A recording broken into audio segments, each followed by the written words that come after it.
योगी आदित्यनाथ जब आए थे उन्होंने ये भी कहा था कि यमुना साफ नहीं कर पाए, आइए गंगा में डुबकी मारिए, वहां पे योगी आदित्यनाथ जब आए थे उन्होंने ये भी कहा था कि दिल्ली की कानूनी व्यवस्था बहुत खराब है। योगी आदित्यनाथ जी ने कहा था कि दिल्ली में खुलेआम गैंग वॉर हो रहे हैं और उत्तर प्रदेश में उन्होंने गैंगस्टर्स पे कंट्रोल कर लिया। मुझे नहीं पता कर किया नहीं किया, लेकिन मैं उनकी फेस वैल्यू मान लेता हूँ। तो योगी जी को अमित शाह जी को बिठा के, बिकॉज दिल्ली की कानून व्यवस्था की जिम्मेदारी अमित शाह जी की है, तो योगी जी को थोड़ा सा अमित शाह जी को गाइड करना चाहिए, समझाना चाहिए एक तो कि भाई दिल्ली में रहा करो थोड़ा ज़्यादा, पूरे देश के अंदर राजनीति मत करो, और दिल्ली की कानून व्यवस्था को कैसे ठीक करना है योगी जी थोड़ा गाइड करें अमित शाह जी को। ये बताइए अरविंद जी कि योगी जी जो माने जाते हैं हिंदुत्व पोस्टर बॉय के, उससे दिल्ली में आके उन्होंने कटोगे तो बटोगे, इन सारे जो कैच फ्रेजेस मान लीजिए का इस्तेमाल क्यों नहीं किया आपके हिसाब से? वो बताएंगे, हमें क्या पता। आपको लग रहा है ये चुनाव, क्योंकि जो 20 का चुनाव था कम्युनली बहुत पोलराइजिंग चुनाव था और वो काम नहीं किया बीजेपी के लिए उस वक्त, आपको लगता है कि ये चुनाव हिंदू मुस्लिम नहीं होगा? मैं बताऊंगा। ये तो योगी जी नहीं देखिए, जब उन्होंने जय श्री राम बोला तो हमारे वॉलंटियर तो जय हनुमान बोल रहे थे। तो यहाँ पे कम्युनल होने का कोई मामला ही नहीं है, दिल्ली में नहीं चल सकता। दिल्ली में काम चलता है। आप सोचिए ना, आप एक हनुमान भक्त को एक राम भक्त से कोई ना लड़ा सकते हैं। हनुमान तो खुद राम के सबसे बड़े भक्त थे और यहाँ हनुमान भक्त आपके सामने बैठे हुए हैं, तो उनके बीच में लड़ाई कैसे करा दोगे आप? पर आतिशी जी, ये भी एक मानना है कि अगर कांग्रेस बढ़िया करती है, 4% जो पिछली बार थी 10% तक जाती है या उसके ऊपर जाती है, एक जो माइनॉरिटी वोट है, जो डिफॉल्ट ऑप्शन होता है आम आदमी पार्टी के लिए, मतलब वो आपको वोट करते हैं, यूजुअली कांग्रेस के वोटर्स हैं, वो इस बार शायद आपके पास ना आए क्योंकि आप ज्यादा जो माइनॉरिटी है बोलते नहीं है उनके लिए। देखिए, दिल्ली के लोग काम पर वोट देते हैं। दिल्ली के लोग बिजली, पानी, स्कूल, मोहल्ला क्लिनिक, बस यात्रा पर वोट देते हैं और इसी वजह से आम आदमी पार्टी को वोट देते हैं। वो कोई कांग्रेस पार्टी को क्यों वोट देगा? उन्होंने कांग्रेस का शासन देखा है ना, उन्होंने देखा है कि कांग्रेस के शासन में 5-5, 6-6 हजार के बिजली के बिल आते थे। उन्होंने देखा है ना कि कांग्रेस के शासन में उनके बच्चे वो 3 टप्पर वाले स्कूल में पढ़ते थे। उन्होंने देखा है कि कांग्रेस के शासन में सरकारी स्कूलों का क्या हाल होता था। कोई कांग्रेस पार्टी को क्यों वोट देगा? दूसरी बात, देखिए, वोटर बहुत समझदार होता है, वो अपना वोट खराब नहीं करना चाहता। उसको पता है कि कांग्रेस को वोट देना वोट खराब करने के बराबर है, क्योंकि कांग्रेस ने जीतना तो है नहीं। तो दिल्ली का वोटर चूज कर रहा है आम आदमी पार्टी और बीजेपी के बीच में। मैं नहीं मानती कि कांग्रेस किसी के लिए। तो आप कह रहे हैं ये बाइपोलर कॉन्टेस्ट है? देखिए, लोगों को ना, जहाँ मैं कई जगह जाता हूँ दिल्ली में, मैं कोट एंड कोट किसी का भी स्टेटमेंट बता रहा हूँ। 2 दिन पहले मेरी किसी से बात हो रही थी आश्रम में, मैंने ऐसे ही पूछा, जब सब कहते हैं कि भाई हम तो आपको ही वोट दे रहे हैं, तो मैंने कई बार मन करता है पूछ लो भाई हमको क्यों दे रहे हो। तो किसी महिला ने बोला, भाई साहब हम भूले नहीं है, आपकी सरकार आने से पहले, केजरीवाल जी की सरकार आने से पहले यहाँ पे हम लोग टैंकर से, आश्रम जैसी जगह पे टैंकर से पानी लेते थे और उनका शब्द है हम डोंगे में पानी भर के प्लेट में भर ढक के रसोई में रखते थे पीने का पानी। बोले पाइपलाइन डली है। अब वो लोग कैसे भूल जाएंगे? दिल्ली की इतनी अनऑथराइज्ड कॉलोनीज में मैं जाता हूँ, लोग सड़क बताते हैं कि जी यहाँ 3-3 फुट 4-4 फुट गहरे गड्ढे हुआ करते थे, अब यहाँ सीवर डल गया, सड़क। बेसिकली आप कह रहे हैं कि कास्ट लाइन, रिलीजन लाइन सब ब्लर हो जाएगा इसमें। अब जिसके घर के सामने अनऑथराइज्ड कॉलोनी में सड़क बनी है, सीवर डला है, वो ये याद नहीं करेगा मैं मुसलमान हूँ कि हिंदू हूँ, वो तो ये याद करेगा भाई सड़क किसने बनवाई है। पर वो ये भी याद करेंगे अरविंद जी, आपके जो पहले एलाय थे अब दिल्ली में आपके खिलाफ हैं, राहुल गांधी, वो भी याद दिला रहे हैं कि देखिए ये वही अरविंद केजरीवाल हैं जो पहले कहते थे ना बंगला लूंगा ना गाड़ी लूंगा, आज शीश महल में बैठे हैं। देखिए, मैं राहुल जी पे कमेंट नहीं करना चाहूँगा। वो इस पूरे चुनाव के अंदर कांग्रेस पार्टी और कांग्रेस के नेता जो हैं वो फैक्टर नहीं है, तो फिर उनके बारे में चर्चा करके क्या फायदा है। बीजेपी का पूरा कैंपेन, आप जहाँ पे रहते हैं अब बिल्कुल सामने ही मोड़ पर, उन्होंने एक कहते हैं ना एक छोटा प्रोटोटाइप जो कहते हैं कि ये शीश महल है आके देख, जो सारे बीजेपी हर एक हफ्ते में एक वीडियो जारी करती है कि इतने करोड़ के पर्दे। एक तो बताइए वो toilet seat, gold plated toilet seat थी आपके घर में? कहाँ है? मैं पूछ रही हूँ कहाँ है? कहाँ? वो कहते स्विमिंग पूल, कोई स्विमिंग पूल नहीं था, वो कहते बाहर कोई नहीं था, कोई टॉयलेट। पर्दों पे इतने करोड़? पर्दे सिंपल इसके कपड़े के पर्दे हैं। पर्दों में कोई ऐसा क्या करेगा जो करोड़ों का पर्दा बन जाएगा? इसीलिए तो हमने कहा कि खोल दो, और केवल ये आज तो जो है मीडिया ना, मेरा तो कहना है कि जनता के लिए खोल दो, जनता जाके तो देखे वहां पे आज कि मोदी है जी, क्या। आज मोदी जी की दिल्ली में कोई रैली है, सुबह में ट्विटर पे देख रहा था, उसमें बीजेपी ने उसका प्रमोशन जो किया है, दुनिया के सबसे यशस्वी लोकप्रिय प्रधानमंत्री जी। अब वो फिर उन्होंने बताया दिल्ली में रैली करेंगे। मैं सोच रहा था कि दुनिया के सबसे यशस्वी लोकप्रिय बड़े पार्टी, दुनिया की सबसे बड़ी पार्टी के प्रधानमंत्री जी, उन्हें लिख देना चाहिए था अरविंद केजरीवाल जी के टॉयलेट के सोने पे बात करेंगे। दिल्ली चुनाव पे, स्कूलों पे, अस्पताल पे किसी पे बात नहीं करेंगे, केवल अरविंद केजरीवाल के टॉयलेट पे चुनाव लड़ेंगे। 6 महीने से सारी बीजेपी उस टॉयलेट सीट के अंदर मुंह डाल के बैठी हुई है। मतलब जनता कह रही है यार महंगाई हो गई, बेरोजगारी हो गई, वो टॉयलेट के ऊपर बैठे हुए। वो सीट से मतलब निकलने के इससे लिए चुनाव तैयार हैं। लड़ोगे क्या? और फिर पहले देखिए, हम मुद्दों की बात करते हैं, हम गाली गलौज की राजनीति करते नहीं है। कई दिनों तक ये बोलते रहे। इन लोगों को ने मेरे को कहा कि इस पर, मैंने कहा नहीं, हमें इन चीजों पे चुनाव नहीं लड़ना, हमें काम पे चुनाव लड़ना। फिर जब ये लगने लगा ये चुनाव ही इस पे लड़ने जा रहे हैं, तो हमने कहा खोल दो। फिर हमने एक ही लाइन नहीं, हमने कहा कोई डिफेंस नहीं है, खोल दो, देखने दो। तो पुलिस लगा दी वहां पे कि कोई नहीं जाएगा अंदर। क्यों? तो वो सारे क्या वीडियो छुपा? गलत हैं आपके? सब गलत है। आर्टिफिशियल इंटेलिजेंस है। तो कुछ भी बता भाई एक राजमहल का वीडियो आया है, वो दिखा दो। हाँ, एक राजमहल का सो कॉल्ड ये क्लेम किया जा रहा है कि वो प्रधानमंत्री जी निवास है, उसमें दिखा दो उसको। कैग रिपोर्ट्स हैं जो चाहे जो कौन सी कैग रिपोर्ट? कहते हैं जो सीएम हाउस में जो पैसा ना spend कोई किया कैग गया रिपोर्ट हो, नहीं है। जो कैग रिपोर्ट इनके ऑफिस में सील्ड कवर वो में कहते पड़ी हैं है। आप टेबल ही नहीं करते तो पब्लिक कैसे हो? तो टेबल करेंगे चुनाव के बाद, असेंबली सेशन होगा उसमें टेबल करेंगे। उसके पहले 1 साल से इसलिए नहीं हुए, हम सारे जेल में थे, बिना इसीलिए नहीं मुख्यमंत्री की परमिशन के वो टेबल नहीं हो सकती थी। पर ये मुख्यमंत्री थी, ये कर सकती नहीं, थी। ये तो बाद में बनी है। उसके बाद भेज दी है हमने दिल्ली विधानसभा में। तो अभी वो तो सील्ड आप कवर बैठे नहीं हुए हो कि आप टेबल नहीं करना चाह रहे। सीएजी रिपोर्ट सील्ड कवर में पड़ी हुई आपके चैनल के पास कहां से आई? इस पे जांच होनी चाहिए। देखिए अगर नहीं, CAG report Arvind ji, leak हो जाए, आपने ये बोला अगर था, सीएजी रिपोर्ट लीक हो जाए जेल जाते हैं लोग।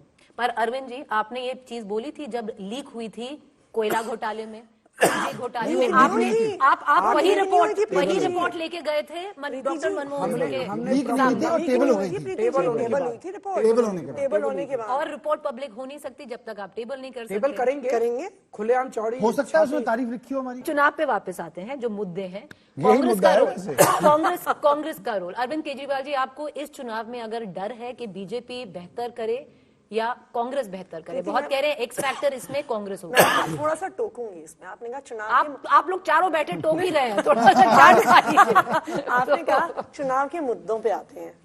कांग्रेस कैसा करेगी, ये कैसा करेगा, वो घर कैसा है, टॉयलेट कैसा है, कालीन कैसा है, चुनाव का मुद्दा नहीं है। चुनाव का मुद्दा है क्या दिल्ली के लोगों के बच्चे कैसे जी, स्कूलों मिडिल में क्लास पढ़ वाला रहे जो हैं। बैठता है ना, उसको अगर शीश महल की बात होती है, वो उसके लिए चुनाव का मुद्दा है। तो मैं इसके लिए आपने क्लियर किया है। उसके लिए मुद्दा है कि उसको पता है कि जो उसका दोस्त है जो नोएडा में रहता है ना, उसके यहाँ 6 घंटे बिजली जाती है। अच्छा, ये तो बताइए, उसके घर में 24 घंटे ये तो बिजली बताइए, आती आम है। आदमी पार्टी को थोड़ा डर लग रहा है कि 4% से 12% हो जाएगी कांग्रेस। क्या मिडिल क्लास चाहता है कि दिल्ली में लंबे लंबे पावर कट लगे। मैं दिल्ली के मिडिल क्लास से पूछना चाहता हूँ, देश में इनकी 20 राज्यों में सरकार है बीजेपी की, एक भी राज्य बता दो जहां पे बीजेपी 24 घंटे बिजली कर पाई? हम क्यों कर पाए? हम सारे पढ़े लिखे हैं, मैं इंजीनियर हूँ। मैं बार बार ये कहता हूँ कि मुझे पॉलिटिक्स नहीं आती, मुझे ये सब बातें जो अभी पिछले आधे घंटे से चल रही हैं ये नहीं आती। मेरे को काम करना आता है। दिल्ली में मैंने खड़े हो के ट्रांसफार्मर चेंज करवाए हैं, तार चेंज करवाई हैं जो पुरानी हो गई थी। 3 साल लगे मुझे। 2018 से दिल्ली में 24 घंटे बिजली आने लगी है। It should not be under estimated the efforts put in. इनको नहीं आती है, ये उतने पढ़े लिखे नहीं है ये लोग, इनको नहीं आती, इनको केवल गुंडागर्दी आती। अगर आपने मिडिल क्लास को ही कहना गलती से इनको वोट दे दिया, दिल्ली में फिर से 6-6 घंटे के पावर कट लगने लग जाएंगे। क्या दिल्ली का मिडिल क्लास ये चाहता है? पर अरविंद जी, बात ये है बहुत सारे कि काम अरविंद पेंडिंग केजरीवाल हैं। को मिडिल कुछ क्लास कामों की से याद बिल्कुल चुनाव के पहले आई है, क्योंकि ये वही मिडिल क्लास है जो लोकसभा आता है, नरेंद्र मोदी के लिए वोट करती है, और यही मिडिल क्लास फिर आपके लिए वोट करती है। तो डर लग रहा है इस बार अरविंद केजरीवाल जी क्यों नहीं को। करेंगे? उनको इसीलिए 24 मिडिल घंटे क्लास की बिजली बात नहीं हो रही चाहिए है। क्या? उनको 24 घंटे बिजली वो करेंगे, क्यों नहीं करेंगे? क्या देश का मिडिल क्लास नहीं चाहता कि देश तरक्की करे? देश तरक्की कैसे करेगा अगर स्कूलों के अंदर गरीबों के बच्चों को अच्छी शिक्षा मिल रही है? तो ये क्या देश की तरक्की नहीं है? मैं आपको एक और बड़ा इंटरेस्टिंग एग्जांपल बताता हूं। अभी एक और टीवी प्रोग्राम में गए थे हम सारे, एक में उन्होंने हमें बिना बताए बाई चांस कई सारे हमारे सरकारी स्कूल के बच्चों को ऑडियंस में बिठाया हुआ था, and it was so heart warming to hear what they said. एक बच्चा कोई दिल्ली का सबसे नामी गिरामी इंटरनेशनल स्कूल है दिल्ली का, वहां से नाम कटा के दिल्ली के सरकारी स्कूल में आया था। एक और बच्चा एक और बहुत बड़े प्राइवेट स्कूल से नाम कटा, वो कह रहे हैं जो फैसिलिटीज अब दिल्ली के सरकारी स्कूलों में मिलने लगी है वो फैसिलिटीज कई प्राइवेट स्कूल्स अफोर्ड ही नहीं कर सकते। ये छोटा डेवलपमेंट नहीं है, इसको अंडर एस्टिमेट नहीं। तो क्या दिल्ली का मिडिल क्लास नहीं चाहता कि अच्छे शिक्षा का इंफ्रास्ट्रक्चर बने, अच्छा हेल्थ का इंफ्रास्ट्रक्चर बने? मैं मानता हूं कि कई कुछ क्षेत्रों में दिल्ली में पहले 40% दिल्ली को पाइप्ड वाटर सप्लाई मिलता था, 60% दिल्ली को, ये बता रहे हैं जैसे आश्रम में 60% दिल्ली को टैंकर से पानी जाया करता था। अब 97% दिल्ली को पाइप्ड वाटर सप्लाई मिलता है, 3% को वाटर टैंकर से मिलता है। Is this not an achievement? तो पर क्योंकि अब यमुना साफ होगी, सीवर का पहले 1792 सीवर की कच्ची कॉलोनियों के अंदर सीवर की पाइपलाइन नहीं थी, हमने सारी डलवा दी है। अब ये सीवेज ट्रीटमेंट प्लांट में जाएगा, सीवर ट्रीट होगा, यमुना भी साफ होगी। तो क्या मिडिल क्लास नहीं चाहता? वैसे एक बात मिडिल क्लास ये सब चाहती है, पर मिडिल ये सब मेरे को करना आता है क्योंकि मैं इंजीनियर हूं। मिडिल क्लास की याद बिल्कुल चुनाव के पहले अरविंद केजरीवाल जी को क्यों आई? भाई मैं जब पानी दे रहा हूँ, पिछले 5 साल से 10 साल से पानी की पाइपलाइन डाल रहा हूँ, तो चुनाव के पहले तो डर नहीं है कि वोट खिसक रहा है मिडिल क्लास का? कहाँ खिसक रहा है? आपको कोई मैं सर्वे पूछ रही आया? हूँ, मैं तो पूछ रही हूँ आपसे। आज अगर एक मिडिल क्लास 12 लाख रुपए साल के कमाता है, GST, income tax, capital gains tax, property tax, entertainment tax, न जाने कितनी तरह के टैक्स देते हैं, ये सारा क्यूमुलेट होकर 50% उसकी इनकम, 12 लाख में से 6 लाख रुपए वो टैक्स के रूप में दे देता है, और वो पैसा किसी अरबपति को कर्जे के रूप में देके माफ कर, एक मिनट वो माफ कर दिया जाता है। क्या मिडिल क्लास चाहता है कि उसकी लूट जारी रहे? क्या मिडिल क्लास चाहता है कि जो 6 लाख रुपया साल का 50% इनकम वो टैक्स के रूप में दे रहा है, वो सारा पैसा अरबपतियों के कर्जे माफ करने के लिए जाए? That is the other model. हो सकता है 2-4 मिडिल क्लास वाले वो कहें केजरीवाल ने ये वाला काम रह गया, कर देंगे, ये वाले काम कर दिए ना, ये वाले काम भी कर देंगे। चलिए, मिडिल क्लास तो दिल्ली में बहुत खुश होगी क्योंकि बहुत कम बार चुनाव में मिडिल क्लास की बात होती है। पर एक छोटी सी बात मैं बोलूं, ये ना एक मिसकंसेप्शन है, एक मिसकंसेप्शन है कि मिडिल क्लास को हमारी नीतियों का फायदा नहीं हो रहा। क्यों, मैं आपको बताता हूँ। मेरे यहाँ तो बहुत मिडिल क्लास है। जब हमने ये कहा कि भाई जिसको बिजली की सब्सिडी नहीं चाहिए वो बता दे, तो लोगों ने नहीं बताया। हमारे यहाँ अलकनंदा जैसे बड़े बड़े अपार्टमेंट्स हैं, वहां पे भी उनको 0 बिल आता है, क्योंकि ज्यादातर लोगों के ना माँ बाप ही हैं यहाँ रहते, बच्चे अमेरिका रह रहे हैं, कनाडा रह रहे हैं, तो उनको उसका फायदा हो रहा है और उन्होंने वो सब्सिडी ली है। और अभी भी इस वक्त भी अगर आप जाएंगे मेरी कॉन्स्टिट्यूंसी में, मिडिल क्लास को पानी की और बिजली की दोनों सब्सिडीज का फायदा हो रहा है। अच्छा, एक और चीज है, अभी आपने कहा कि सौरभ भारद्वाज ये सबसे ज्यादा वोट से जीत रहा है, ये तो ग्रेटर क्लास से। मैंने कहा नहीं, मैंने बोला मैंने कहा जा रहा है अगर एक सेफ सीट है, अगर सेफ सीट है तो सौरभ भारद्वाज के पर मिडिल क्लास बहुत खुश है। अरविंद जी, चलिए, आपने बोला सेफ सीट, अब थोड़ी अनसेफ सीट्स की भी बात कर लेते हैं। कहा जा रहा है कि अभी जैसे मनीष जी ने बोला कि आज वो एक पदयात्रा पे थे अपनी कॉन्स्टिट्यूंसी में। पहले अरविंद केजरीवाल कहते थे कि दिल्ली का हर निवासी मुख्यमंत्री है, दिल्ली का हर निवासी उप मुख्यमंत्री है। ऐसी क्या बात हो गई कि अरविंद केजरीवाल जी को अनाउंस करना पड़ा कि हमारे डेप्यूटी सीएम अगर बनेंगे तो मनीष सिसोदिया बनेंगे, क्योंकि कहा जा रहा है स्थिति खराब है जंगपुरा कॉन्स्टिट्यूंसी में? कौन कह रहा है? लोग कह रहे हैं, बीजेपी कह रही है। BJP target. मैं बस एक चीज बीजेपी को कहना चाहता हूँ आपके जरिए, अहंकार मत करो। अहंकार रावण का भी नहीं टिका था, दुर्योधन का भी नहीं टिका था। तो आप कह रहे हैं कि सीट फंसी नहीं हुई है? कहाँ, कौन कह रहा है फंसी हुई है? सर्वे कराए हो तो बताओ। आप कहते हो बीजेपी, हम तो पूछ रहे हैं आपसे।